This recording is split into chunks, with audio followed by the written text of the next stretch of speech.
Hola, muy buenos días, muy buenas tardes, muy buenas noches para el lugar donde se encuentre. Hoy vamos a hacer un programa Autana, Esencia y Horizonte y nos vamos a hacer de la diáspora. El día de hoy vamos a hablar sobre la diáspora y quién más que alguien especialista que ha escrito publicaciones y tiene conocimiento sobre la diáspora venezolana a nivel de evaluación, estudios y estadística y realidad de la diáspora venezolana. Tenemos para el día de hoy a el profesor Tomás Páez. Con ustedes, Tomás Páez. Muy buenos días, profesor. Bienvenido. ¿Cómo está usted? Buenos días. Gracias, Geomar, por la invitación a tu espacio. Así que encantado de ser parte de tu esfuerzo. Gracias, profesor. Todo el que viene a mi canal, yo le doy un fuerte aplauso. ¿Ok? Bienvenido. Eso es lo único que yo le pongo como algo de, de humor, no, sino de cordialidad venezolana. El día de hoy vamos a hablar sobre la diáspora y quisiera que, como dije, quien tener como referencia a usted, una persona estudiosa que ha evaluado todo lo que es tener información de la realidad de los venezolanos y podríamos hablar de Venezuela cuando fue un país para recibir inmigrantes y ahora poder tener tantos emigrantes. Cuénteme usted, profesor, esa situación de Pues, Venezuela, esa situación que podemos hablar en contexto de que en algunas de sus presentaciones suele decir que se han ampliado las fronteras de Venezuela. Desde esa parte que debemos de entenderlo cuando ya un gran número de hogares y familias tienen fracturada y tienen gente en distintos lugares del mundo. Ahí podemos citarlos luego más adelante, usted me lo podrá citar cuáles, donde ha escuchado y donde tiene referencias y estadísticas. Adelante. fíjate, Venezuela ha sido un país en el que ha habido varios periodos de emigración. Durante lo que se conoce como la Guerra de Independencia hubo no solamente desplazamientos internacionales, sino también desplazamientos internos, producto de la confrontación bélica. Luego, durante el siglo XIX hubo, por las peleas entre caudillos y las sucesivas confrontaciones, hubo también éxodo y desplazamiento interno e internacional. Durante el siglo XX el panorama cambia. El panorama cambia porque Venezuela, que era un país muy pobre, con un Producto Interno Bruto muy pequeño, con un ingreso per cápita por debajo en general del promedio latinoamericano, aparece el petróleo y se hacen unas grandes inversiones. Digamos, fue un salto cuántico. Venezuela exportaba café y cacao y de pronto se ubica en el centro del mundo energético en el mundo, con las grandes petroleras que fueron a hacer la exploración y descubrieron que nosotros teníamos un enorme potencial y unas grandes reservas. Eso permitió el desarrollo de la industria petrolera venezolana, pero obligó a atraer capital humano de todos lados, y en 1936, bajo el gobierno de Eleazar López Contreras y la dirección del ministerio de Alberto Adriani, se creó el séptimo eje de la política económica de Eleazar López Contreras, que consistió en atraer migrantes, ¿no? Ahí participó también después Arturo Uslar Pietri como coordinador del ITI, el Instituto de Inmigración y Colonización. Entonces Venezuela empezó a coger europeos, en principio vascos, gallegos, canarios, italianos, portugueses, luego de Latinoamérica y del Caribe. Y en este momento estamos en una situación al revés, digamos, tenemos en este momento 9.200.000 venezolanos distribuidos en 91 países y más de 5.000 ciudades en todo el mundo. Esto hace necesario pensar en, así como en 1936 se pensó en la política para atraer migrantes, hoy es necesaria una política para relacionarse con ese capital humano, esa fracción del capital humano que, sumado al capital humano que queda en el país, son necesarios para el proceso de recuperación de la democracia y reconstrucción de Venezuela. Esa reconstrucción de Venezuela viene, aquí está en el banner, que todo comienza desde nuestros hogares. De ahí es donde se va a reconstruir Venezuela, lo que son los valores, la educación, esa venezolanidad. Entonces yo le pregunto, profesor, ¿cómo podríamos en este momento hablar de la educación de la ciudadanía con respecto a la diáspora? ¿Cómo podemos evaluarlo?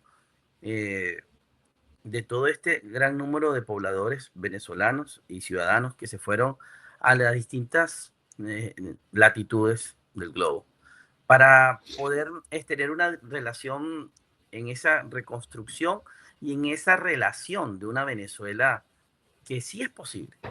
Le pregunto yo a usted, ¿cómo podríamos manejarlo? Ok, fíjate, hace poco estuvimos en un encuentro en el que hubo una presentación sobre la situación de la educación en Venezuela, ¿no? Nosotros ya no podemos seguir pensando el tema Venezuela y el tema de educación de los venezolanos en clave territorial, porque la Venezuela de hoy se ha ensanchado sus fronteras. Hoy Venezuela está esparcida en lo que decía antes, 91 países. Por supuesto, ese grueso se concentra en 13, 14 países. Y eso hace que nos obliga a pensar el tema educativo en clave global. ¿Qué significa pensarlo en clave global? Bueno, que los obstáculos, realidades, especificidades son muy diversas dependiendo de cómo y desde dónde se trabaje. En el caso del Venezuela viejo territorio, mapa que ya es historia, en ese viejo mapa ahí tenemos un grave problema. La educación está en el subsuelo, los maestros, digamos, con unos salarios pésimos en toda la escala, digamos, desde preescolar hasta universidades, una cosa terrible, es un desprecio por la educación, lo que ha manifestado este gobierno, que además ha sido muy claro, lo de ellos ha sido ideologizar, convertir a la educación en sistema de adoctrinamiento. El último eslabón que ha sido, bueno, eso comenzó con el decreto 1011, que generó la primera reacción social en contra de aquella famosa consigna "con mis hijos no te metas". Claro. Allí la educación comienza allí el asedio de la educación, que culmina ahora con la educación mosaico. La educación mosaico es 2 días de clase para los estudiantes y 3 días para que los profesores puedan redondearse matando tigres o emprendiendo actividades. Eso hace que la educación sea un discontinuo, que los muchachos no vayan a la escuela. Pero después tenemos esta otra dimensión, que es la educación de quienes se mudaron más lejos, de quienes atravesaron fronteras, es decir, de esa Venezuela ampliada. Hay distintos niveles. Tenemos la situación de los niños apátridas, que les cuesta insertarse en la educación. Tenemos los problemas de identidad.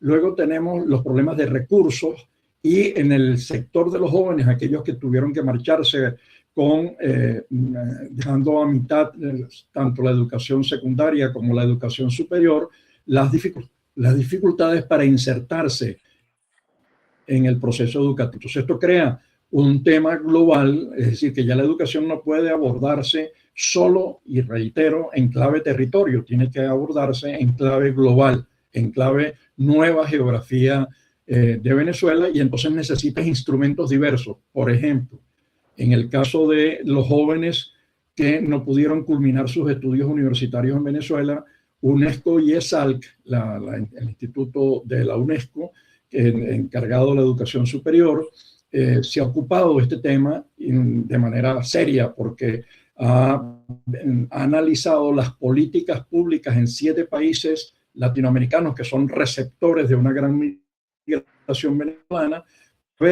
y encontrar las mejores modalidades y las mejores políticas que hagan posible que los jóvenes puedan continuar sus estudios de educación superior. Pero, como repito, el tema es mucho más amplio. Tenemos niños y jóvenes que además están enfrentando temas como lo siguiente. La historia de Venezuela En Venezuela es Sucre, Bolívar, PAE, pero esa historia latinoamericana en Colombia es distinta, ¿no? E incluso la conformación de las regiones, los estados no tienen la misma denominación en el caso del resto de la región, de Latinoamérica. Entonces, todo esto genera necesidades de políticas específicas y, por supuesto, de comprensión de esa realidad en el viejo territorio y en la nueva geografía. Es decir, que usted apoyaría y una de las transformaciones que debemos evaluar en la transformación de la educación en Venezuela es de poder tomar la referencia de la pirámide de Pisa, es decir, todo lo que es el proceso que se pudo hacer en distintas regiones para el desarrollo académico y podemos transformar una percepción distinta de una problemática que ahorita es nuestra actualidad, pero en una Venezuela que tenemos que transformarlos todos con niveles de exigencia para unas políticas idóneas en la educación, en todos los sentidos. Eso es lo que podríamos hablar. Y cuando usted me está diciendo de los distintos países que se encuentran en Latinoamérica que están haciendo ese proyecto, ¿los podríamos citar? Sí, son 7 países, está Brasil, Colombia, Chile, Argentina, Perú, creo que me falta Uruguay. En todo caso son los 7 grandes países, y Ecuador, los 7 grandes países receptores que han acogido de manera hospitalaria a los venezolanos. Porque también hay que pensar en lo otro, por ejemplo, y este es otro tema en el mismo ámbito de la educación, estos muchachos que se graduaron en universidades francesas, españolas, norteamericanas o estadounidenses mejor, porque Norteamérica es mucho más grande, Norteamérica es Canadá y México también. Okay. ¿Cómo hacer para que cuando regresen no haya dificultades en los procesos de homologación de títulos? Digamos, los problemas que hoy tienen los venezolanos con títulos para ejercer en los países receptores van a ser los mismos problemas que van a tener los venezolanos que se gradúan en las universidades para insertarse nuevamente en Venezuela, si se piensa en la posibilidad del retorno. Entonces, el tema de la educación, como ves, es muy complicado porque tiene distintos agentes y factores. Tienes el agente dentro del viejo territorio, la educación, los salarios, la infraestructura, la inexistencia de bibliotecas o la reducción de las bibliotecas a mínimos. Las universidades no tienen ni siquiera presupuesto para comprar libros y eso, por supuesto, genera un retraso enorme en la posibilidad de acceder al conocimiento. Luego tienes los temas de Internet, cuando todo el mundo anda en todo lo que es la transición digital, el uso de inteligencia artificial para la formación. Todo esto complica y genera problemas particulares en el viejo territorio, pero como hemos visto, hay también realidades particulares en la nueva realidad, en la nueva geografía, lo cual hace que cualquier decisión en el campo de la educación tiene que ser mucho más, tiene que tener una visión más holística, más integral, y no puede hacerse sino en clave global. Claro, estamos hablando de todo lo que es esa parte de darle todo ese peso de aporte a la Venezuela que necesitamos y la Venezuela que debemos de construir cada uno de nosotros. También le diría yo, profesor, con respecto esos países donde han llegado los venezolanos y se han podido organizar para poder tener una data de profesionales como tal y gente que está en esa diáspora y esa definición de talento humano que se forma en Venezuela y se ha podido ir a distintas latitudes y regiones. ¿Cuál es donde tenemos mayores presencias y cuál es el país más lejano donde se han podido organizar esa diáspora venezolana? No, tenemos diáspora en 91 países, y la diáspora no migra a países, la diáspora migra a comunidades y localidades, y los efectos son diversos, y esto obliga a un ejercicio de estrategia y de política distinto. Es decir, pongo el ejemplo, en Colombia, el Bogotá, los 500.000 venezolanos que hay en Bogotá representan el 5 o 6% de la población, más o menos, mientras que los venezolanos que están en Cúcuta representan casi el 30% de la población. Y la situación de la infraestructura económica, social, institucional de Cúcuta y Bogotá es diversa, es distinta y hay requerimientos. Entonces esto necesita ser pensado desde, y por eso digo, insisto en el tema del carácter de la reflexión global, entender que los venezolanos hoy no es lo mismo el venezolano que está en el estado Apure, sus problemas y sus dificultades, que lo que está en el estado Zulia. Incluso dentro del estado Zulia no es lo mismo estar en Maracaibo que en Paraguaypoa, o no es lo mismo estar en San Antonio del Táchira que, digamos, en Casigua del Cubo. Son realidades distintas que necesitan políticas distintas desde el estado, desde las regiones, y entonces lo que hay que hacer es ver cuáles son esos requerimientos, cuáles son esas especificidades que requieren los venezolanos en el mundo para poder atender y darle respuesta a esos requerimientos, además de manera conjunta. Así como cuando se hacen políticas hacia el estado Zulia, recuerda que la diáspora es casi que duplica en dimensión al estado Zulia. No pudiera, aunque no es un estado, uno pudiera decir el estado más grande de Venezuela es la diáspora, ¿no? Porque está formada por... Y los problemas no, las realidades particulares de cada región necesitan ser atendidas también de manera particular y con instrumentos particulares, más allá de los instrumentos generales, pues, ¿no? Es decir, los principios de formación, de orientación, de modernización, etcétera, que deben orientar todo el proceso de integración, etcétera. Entonces, bueno, ese es el trabajo que tenemos por delante en el proceso de recuperación del país, porque la educación es un centro neurálgico, pero no solamente la educación desde el aula, es la educación en el tema de ciudadanía, en el tema de valores, en el tema incluso de inclusión y de participación, lo que es la formación práctica, porque la obsolescencia del conocimiento es tan grande que necesitamos mucha flexibilidad para poder seguir respondiendo a los requerimientos de la gente. No sé si respondo la pregunta que me has hecho. Sí, sí, profesor, la responde y la da de una manera en el cual podamos tener una reflexión cada uno de los que puedan estar viendo este programa en el capítulo de hoy. Por eso le invito a que den like y lo compartan. Estamos hablando sobre lo que es la diáspora con el profesor Tomás Páez, y también vemos que cada uno de nosotros debe de buscar la forma y la manera de poder dejar una huella en la transformación de cuando llegamos a esos países receptores, de transformarnos como ciudadanos para poder tener ese talento que podamos aportar en su debido momento en una Venezuela de reconstrucción, que se está dando paso a paso, pero lo principal es ese cambio de la población que llega a un país receptor y se pueda involucrar y podamos aprender esas o tomar como patrones de vida esas normas que en algunos lugares de Venezuela siempre han existido, pero no se cumplieron. Entonces yo le diría a usted, ¿cuál es el mayor desafío que tiene la diáspora venezolana en estos momentos, en el 2026? Uy, Dios mío. Importa por la pregunta de examen, el profesor es usted. ¿Cuál es el mayor desafío? Una no, es que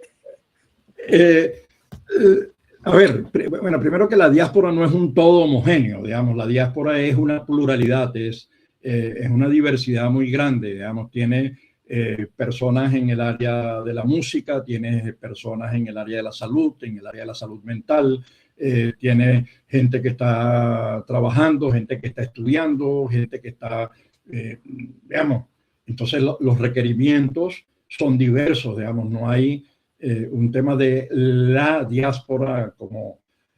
¿Cuáles son algunos de los temas que interesan a todos los grupos con independencia del nivel de las especificidades de las expectativas y requerimientos? Uno es la regularización. Digamos, algunas personas que ya van con doble nacionalidad no tienen mayores problemas, mayores dificultades, porque tienen ya la regularización de antemano, pero el tema regularización es importante.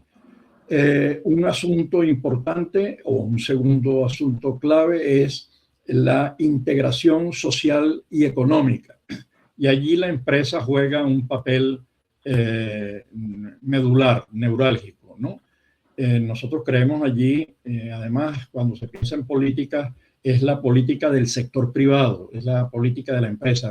Para las empresas es más fácil contratar, para las empresas es más fácil apoyar el desarrollo del emprendimiento que para el propio sector público, porque el sector público tiene normativas más rígidas, limitaciones de crecimiento que no tiene el sector privado. Y entonces allí uno de los requerimientos para todas las diásporas, para todos los segmentos de la diáspora, es cómo tener un sector privado que propicie, que estimule el empleo o que estimule la capacidad de generación de empleo vía emprendimientos y creación de empresas, ¿no? Entonces, digamos, regularización, integración social y económica y, por supuesto, entender lo que ha hecho Latinoamérica fundamentalmente, que es la hospitalidad. Es una palabra que le robo o que le pido prestado a los jesuitas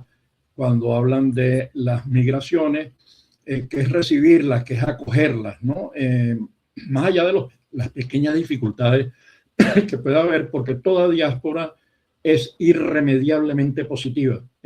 Toda diáspora, y Venezuela tiene un posgrado, nosotros recibimos migraciones de toda Latinoamérica, del Caribe, de República Dominicana, de Haití, de Panamá, de España, de Italia, de Portugal, los ingleses que llegaron con las petroleras, los norteamericanos que llegaron con las Alemanes, petroleras, y alemanes en la colonia de Toba. alemanes.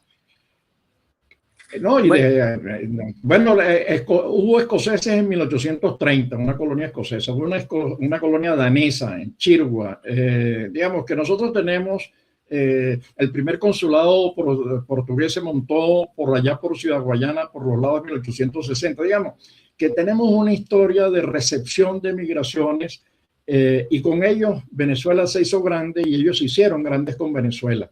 Entonces yo creo que ese es el gran aporte que ha hecho Latinoamérica. Yo me quito el sombrero frente a los países latinoamericanos, es un ejemplo al mundo, ¿no? Porque eso es lo que permite el aprovechamiento del capital humano, ¿no? Eso claro. que es el fin último del desarrollo y el medio para lograrlo. Digamos, el mejor instrumento, el mejor activo que tiene un país, y en el caso venezolano, es su mejor reserva internacional. Bueno, yo le dejo eso a las personas que ven este programa, porque en algún momento lo que tienen en la edad de entre los 70 y tanto a los 90 y tanto.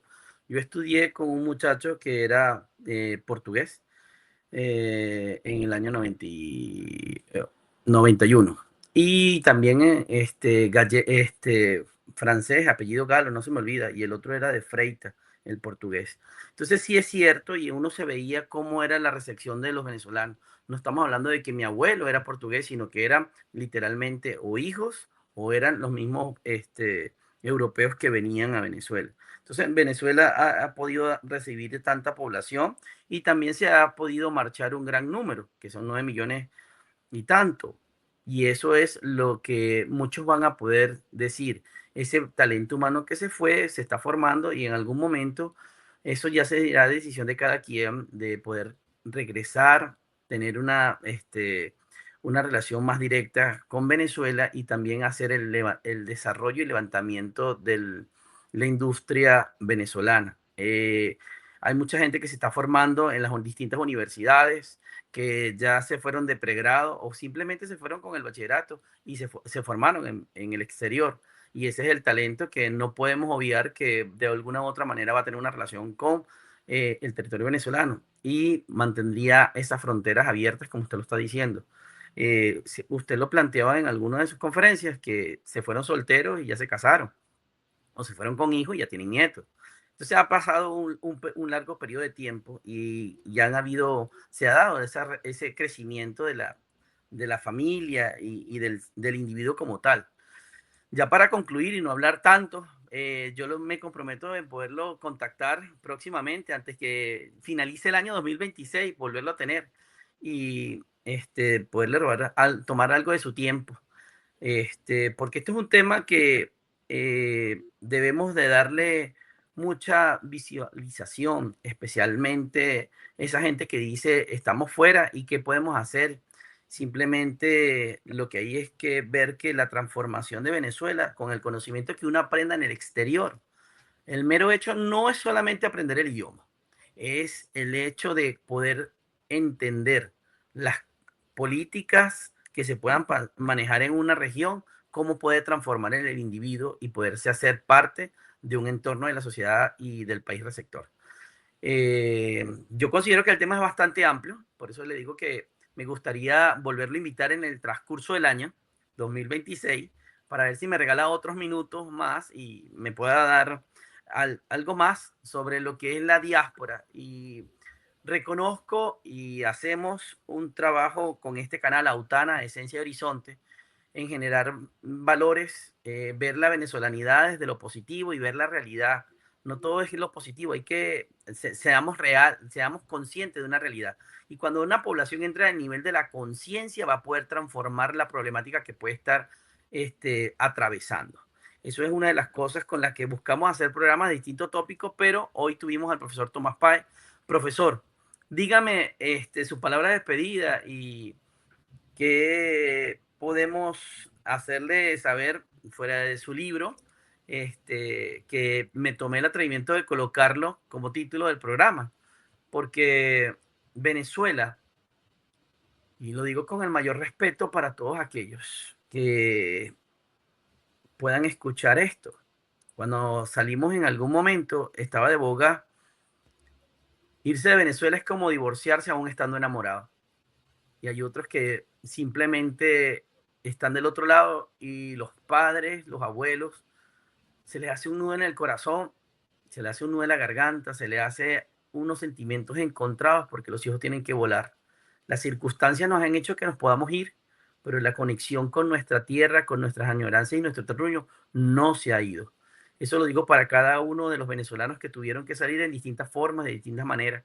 Es algo que no solamente fue los videos que podíamos ver en el periodo del 2016 y todo lo que ha pasado entre hacia Sudamérica y los que subieron a Estados Unidos y los que se han ido por el aeropuerto internacional Simón Bolívar y distintos aeropuertos de Venezuela. Nombre Simón Bolívar, por el que es el principal que está para salir, ¿no? Pues también tenemos el aeropuerto de La Chinita. Entonces le digo, profesor, ¿qué le podemos decir a esta juventud? Y cuando hablo juventud, no hablo nada más de los jóvenes como tal, de periodos jóvenes, sino que el país es muy joven. Y entonces haya esos adultos que son productivos y que son, que tienen un espíritu joven, porque irse y reinventarse después de los 40, de los 50 y hasta de los 60, eso hay que reconocerlo, que tiene un espíritu joven, no aventurero, sino joven, que puede permitirse poder aprender. Bueno, no, primero darte las gracias, felicitarte por la iniciativa del espacio que estás creando. La gente sale por avión, sale en autobús, sale a pie, cruza la frontera ahí en Santa Elena de Guairén, llega a Pacaraima, luego Boavista, sale en Peñeros, hacia Trinidad, Aruba, Curazao, digamos, los viajes son... Pero si puedo sintetizarlo de alguna manera, con la diáspora no solamente desarrolla la economía silver o economía de plata que lo están haciendo, son emprendedores, han demostrado su amor, su compromiso por Venezuela, que se sintetiza en una frase: lejos pero no ausente. Muchísimas gracias. Un buen final. A ti, Lejos, a ti. muchísimas gracias. Lejos pero no ausente. Y hoy más que nunca quiero que se sepa en cualquier parte del mundo: Venezuela, Autana, Esencia y Horizonte. Hoy se escucha la mandolina, se escucha el cuatro, se anhela escuchar una buena salsa y se escucha el folclore venezolano. Somos cada uno que nos encontramos en el exterior y estamos haciendo un cambio y estamos pidiendo tener un cambio en nuestro país con una mentalidad diferente. Gracias, profesor. Muy buen día. Un saludo más a Gracias, todos ustedes. gracias Autana, igual, Esencia y gracias. Horizonte. En el día de hoy tuvimos al profesor Tomás Páez y nos volveremos a tener en el transcurso del año, Dios mediante. Gracias a todos ustedes. Un placer. Gracias.